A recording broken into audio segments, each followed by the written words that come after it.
লিবিয়ায় ৪২ দিনের জিম্মি দশা থেকে ফিরে নিজের সঙ্গে হওয়া পৈশাচিকতার করুণ কাহিনী শোনালেন নোয়াখালীর আলমগীর। জীবিত অবস্থায় দেশে ফিরতে পেরে কৃতজ্ঞতা জানান পুলিশ, ব্যুরো অফ ইনভেস্টিগেশন সহ সব পক্ষকে। তবে আকুতি আরও যারা বন্দী অবস্থায় প্রতিনিয়ত নির্যাতনের শিকার হচ্ছেন, দ্রুত তাদের মুক্ত করে আনার। এ ঘটনায় ২ জনকে গ্রেফতার করেছে পিবিআই। জিম্মি দশা থেকে মুক্ত আরেকজন ফেরার অপেক্ষায় আছে। বিস্তারিত সুমন তানভীরের প্রতিবেদনে।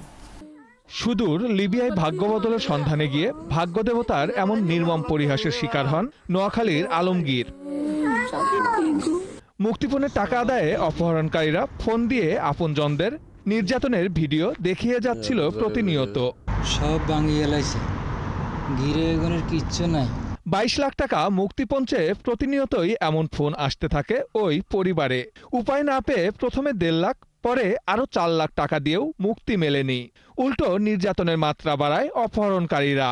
কানও বাড়ি গে, কান সব ফাড়া লাইছে, এই জায়গায় বাড়ি গে সব ফাড়া লাইছে। পরে পিবিআইয়ের সাথে যোগাযোগ হয় ভুক্তভোগী পরিবারের। লিবিয়ায় টাকা পাঠানো এজেন্ট ব্যাংকিংয়ের নম্বরের সূত্র ধরে গ্রেপ্তার করা হয় ২ জনকে।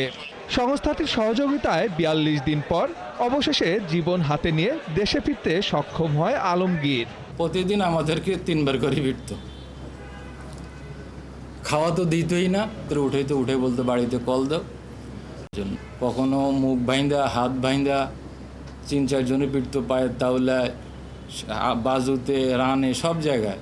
পিবিআই বলছে এসব অপহরণের পেছনে বাংলাদেশের একটি চক্র সক্রিয়। তাদের শনাক্তে কাজ করে যাচ্ছে তারা।